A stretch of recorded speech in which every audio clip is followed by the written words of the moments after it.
Good morning friends. आज हम लोग फॉस्फीन के बारे में पढ़ेंगे। हमारा टॉपिक है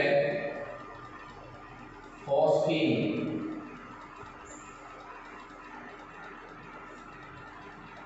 फॉस्फीन गैस फास्फोरस का एक प्रकार का हाइड्राइड है जिसका अणुसूत्र PH3 होता है। अणुसूत्र क्या होता है इसका? PH3। तो देखिए फास्फीन जो है वो फास्फोरस का क्या है, एक प्रकार का हाइड्राइड, हाइड्रोजन से क्रिया करने से बना। इसका अणुसूत्र जो है वो होता है PH3।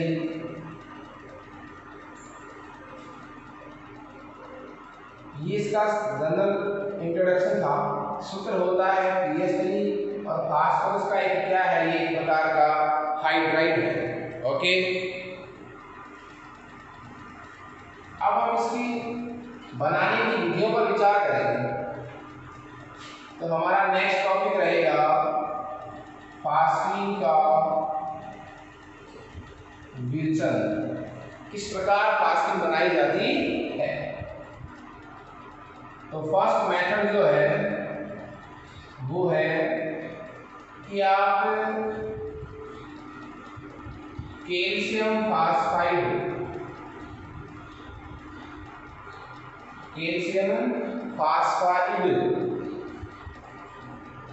प्लस जल की जब रिएक्शन करवाएंगे तो फॉस्फीन गैस बनेगी। जैसे कैल्शियम फास्फाइड का सूत्र क्या हो जाएगा?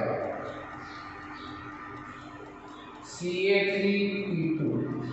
ये सूत्र किसका हो गया? कैल्शियम फास्फाइड प्लस जल,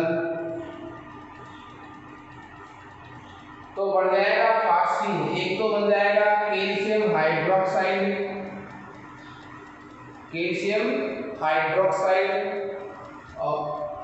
और एक बन जाएगी phosphine gas.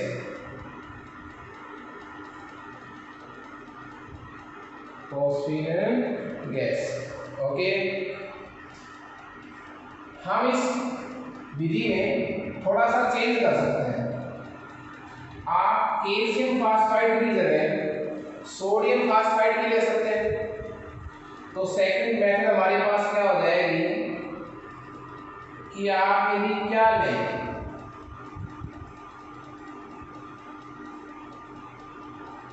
Sodium phosphide plus जल, तो भी कौन सी गैस बनेगी? फॉस्फीन। जैसे Na3P, ये सूत्र किसका हो गया साहब? ये हो गया सोडियम फास्फाइड का।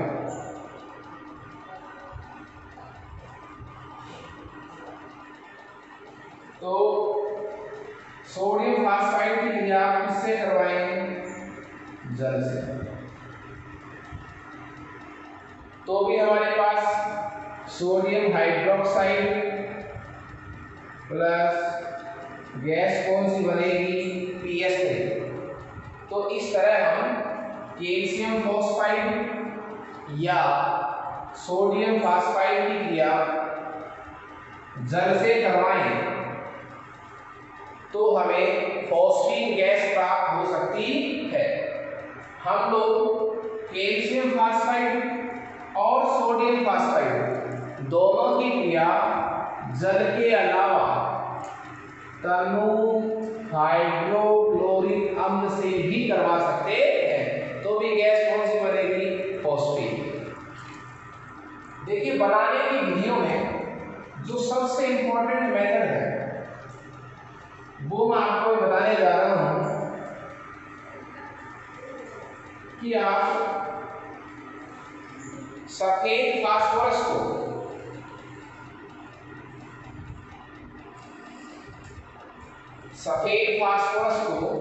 जो इंपॉर्टेंट मेथड है C, वो है आपके पास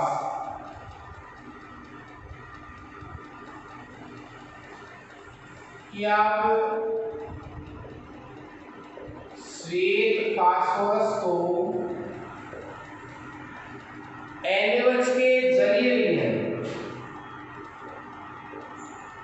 NaOH का कैसा जलीय विलयन से इसकी क्या करवाएं, अभिक्रिया, तो फॉस्फीन गैस प्राप्त होती है। इंपॉर्टेंट मेथड है फास्फीन बनाने की, मैं लिख रहा हूं। फास्फोरस का सूत्र P4, सूत्र तो P4 ही रहेगा, चाहे श्वेत फास्फोरस हो चाहे रेड फास्फोरस हो। ये आपके पास क्या हो गया, श्वेत रंग,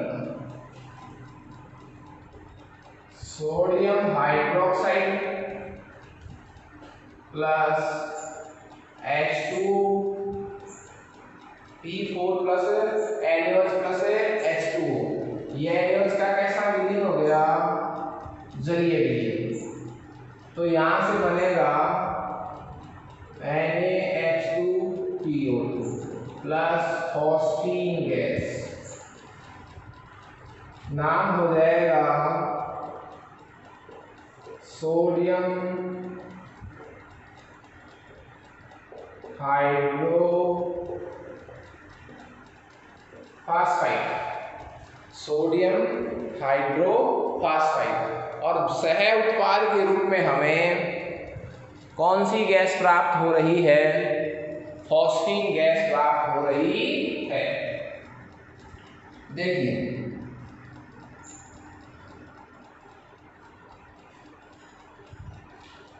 जब हम बात करेंगे इसके भौतिक गुणों के बारे में,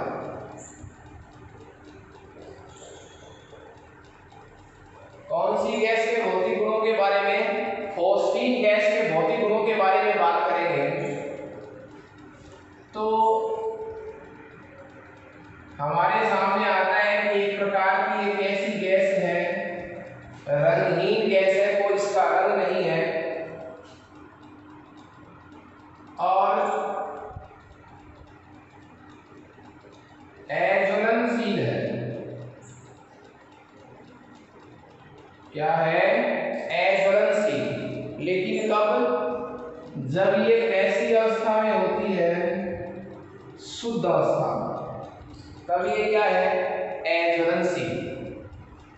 लेकिन जब ये बनती है, बुलबुलों के रूप में बाहर आती है, मतलब मैं कह सकता हूं कि ये क्या हो जाती है,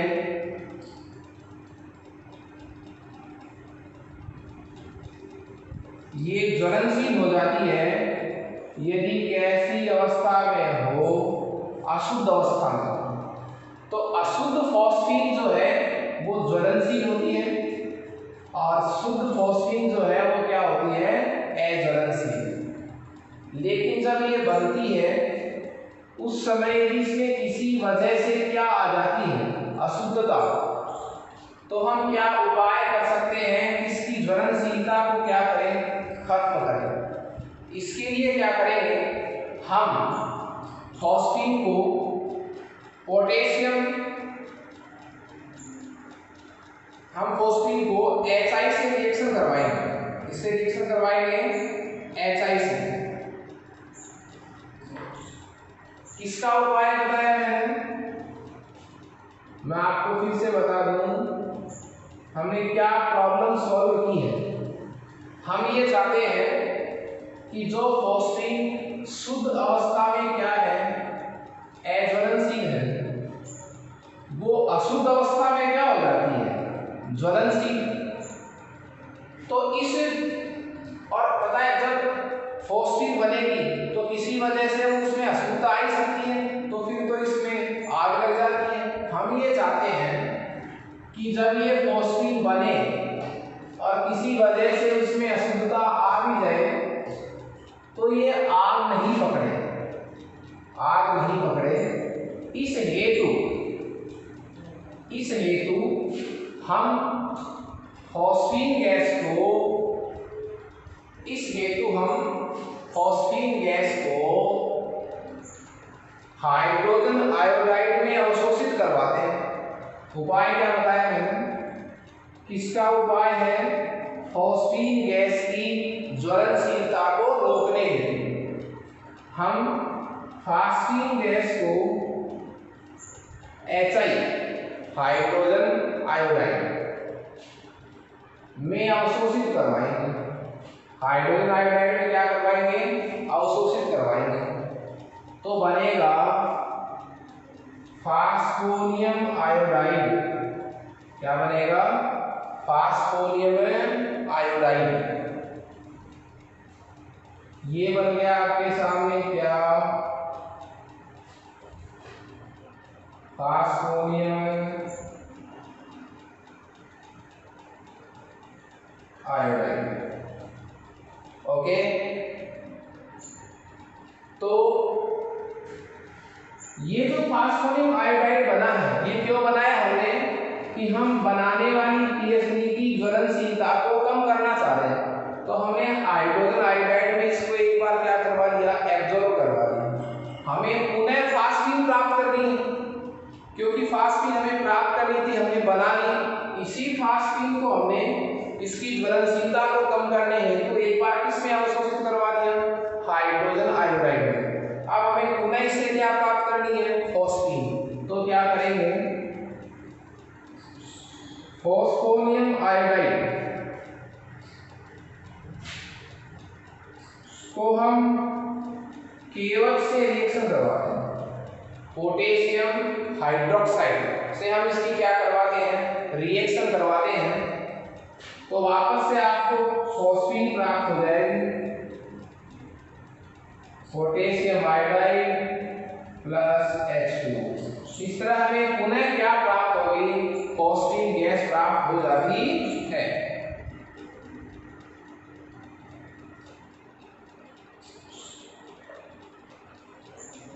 तो ये इसके थे भौतिक गुण जिसको आपने डिस्कस किया। अब हम इसकी संरचना को डिस्कस करेंगे। फॉस्फीन की जो संरचना है वो बहुत हद तक अमोनिया की संरचना से मेल खाती है। सब अमोनिया की संरचना से क्या खाती है? मेल खाती है। तो हमारा जो टॉपिक है वो है स्ट्रक्चर फॉस्फीन की संरचना। मैंने आपको बताया फॉस्फीन की संरचना बहुत सीमा तक अमोनिया की संरचना से मेल खाती है। उसकी तरह अमोनिया की तरह पीएच3 में भी देखिए आप, ये आपके सामने फॉस्फीन है, ठीक है। फॉस्फीन में जो केंद्रीय फास्फोरस परमाणु है, इसके बायटम कोष में 5 इलेक्ट्रॉन होते हैं। फास्फोरस वर्ग 15 में आता है। बायटम कोष में कितने इलेक्ट्रॉन? 5 में से 3 ने तो क्या बना दिया? सहसंयोजक बंध किसके साथ? हाइड्रोजन के साथ। बच गए कितने इलेक्ट्रॉन? 2। उन्होंने बंध में भाग लिया नहीं, वो बच गए एकाकी इलेक्ट्रॉन युग्म। तो कंडीशन क्या हो गई? कंडीशन हो गई 3 बॉन्ड पेयर है इसमें और एक क्या है? लोन पेयर, ठीक है। 3 बॉन्ड पेयर है और एक क्या है? Lone pair. ओके, तो 3 + 1 टोटल कितना हो गया? 4 से मैं ये कह सकता हूं कि फॉस्फीन में केंद्रीय फास्फोरस परमाणु की संकरित अवस्था कितनी है? sp3। sp3 का मतलब 1 s कक्षक और 3 p कक्षक।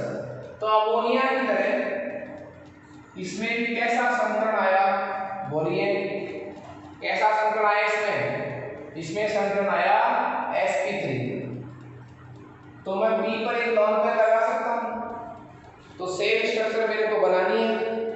तो देखिए sp3 संकरण है, तो आकृति कैसी बनानी चाहिए? एक बार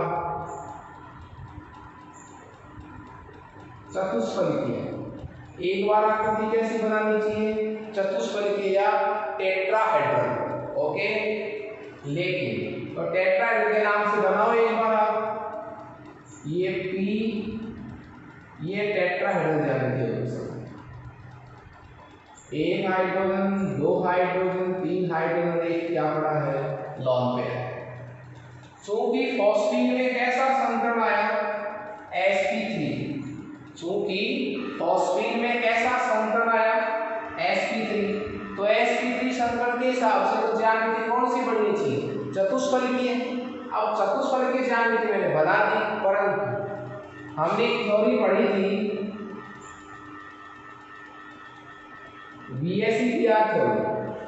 VSEPR थ्योरी क्या कहती है कि लॉन पेयर को बॉन्ड पेयर से दूर रखना चाहिए। ये बॉन्ड पेयर है और ये क्या है, लॉन पेयर। तो लॉन पेयर को बॉन्ड पेयर से क्या रखें, दूर, इसको दूर करना है। तो इनको कहाँ ले आओ, पास। तो VSEPR सिद्धांत लगते ही ये तो आपका लॉन पेयर, ये तो क्या बन गया आपका लॉन पेयर, और 3 इस पर क्या लग जाएंगे, हाइड्रोजन। 1 2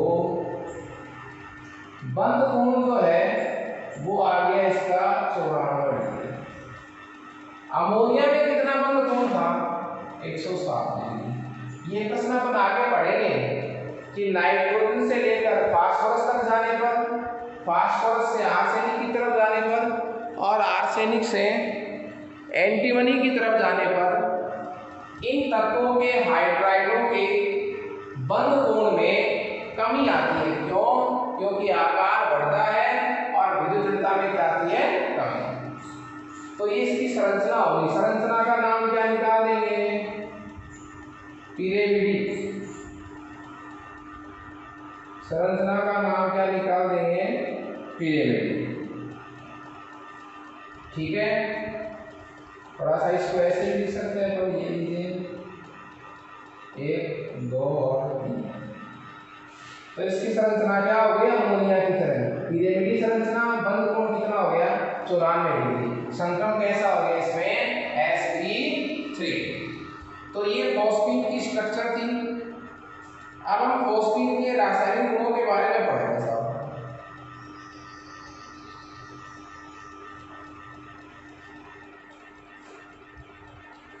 तो देखिए हमारा नेक्स्ट टॉपिक क्या है, फॉस्फीन के कैसे गुण, रासायनिक गुण। फॉस्फीन के कैसे गुण, रासायनिक गुण।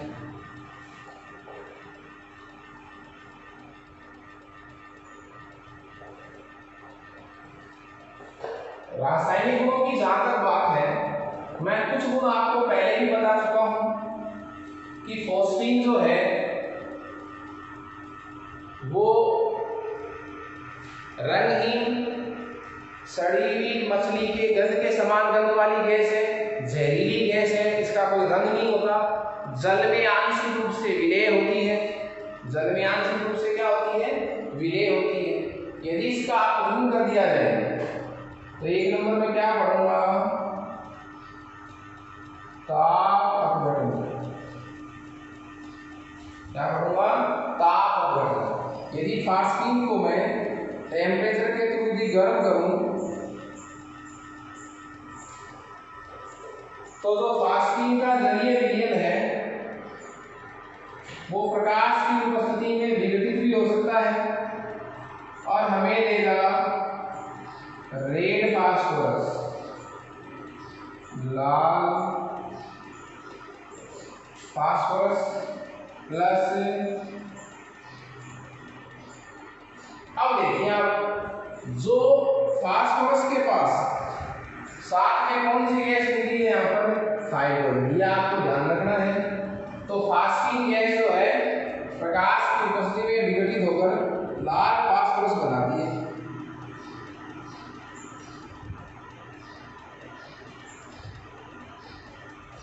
दूसरा रासायनिक गुण है इसकी कैसी प्रकृति, क्षारीय प्रकृति। क्षारीय प्रकृति में क्यों, इसमें एक प्रश्न भी हो सकता है, क्या कारण है कि जो कौन सी गैस है PH3 वो कैसी प्रकृति की होती है,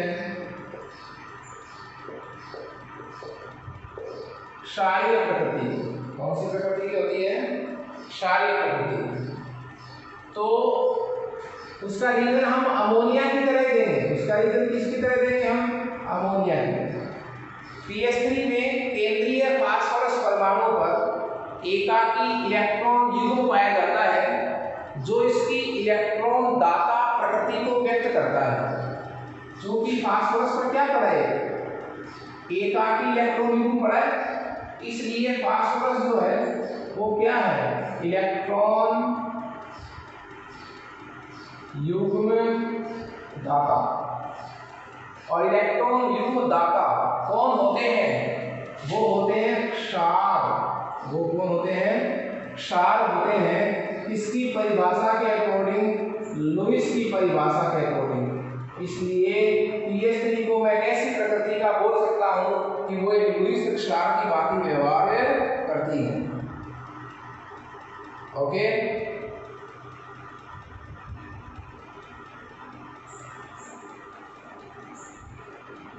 बात करें इसके उपयोग की। यदि मैं इसके उपयोग की बात करूं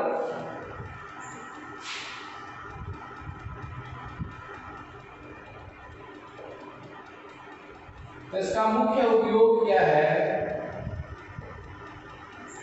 धूमपट बनाने में। क्या बनाने में, धूमपट बनाने में। और कैल्शियम कार्बाइड और कैल्शियम फास्फाइड, कैल्शियम कार्बाइड और कैल्शियम फास्फाइड, इन दोनों को छिद्रित करके हम किसमें भर लेते हैं, पात्रों में। पात्रों में भरकर इनको किसमें फेंका जाता है, समुद्र में फेंका जाता है। और समुद्र में जब फेंकते हैं तो ये विस्फोट करते हैं।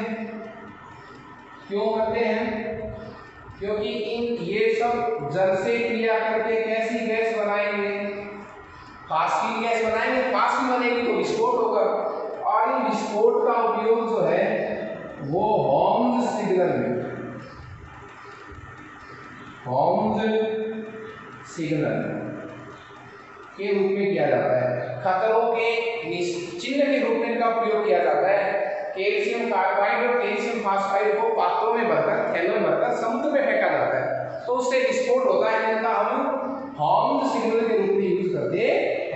ओके, अब हमने जो ये बातें फॉस्फीन के बारे में पढ़ी है, उसमें एक छोटा सा प्रश्न और आता है कि pH3 में बंध कोण अधिक होता है या pH4 में।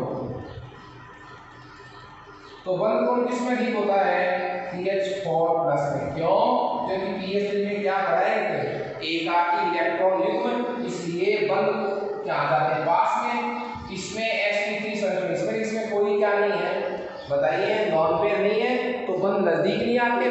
बंध नजदीक आते हैं इसमें बंध नजदीक नहीं आते। तो इसमें बंध कोण का मान फास्फोनियम आयोडाइड में अधिक होता है, मतलब फास्फोनियम में बंध कोण का मान फोस्फीन से अधिक होता है। क्यों, उसमें एकाकी इलेक्ट्रॉन उपस्थित नहीं होता। Okay, thank you.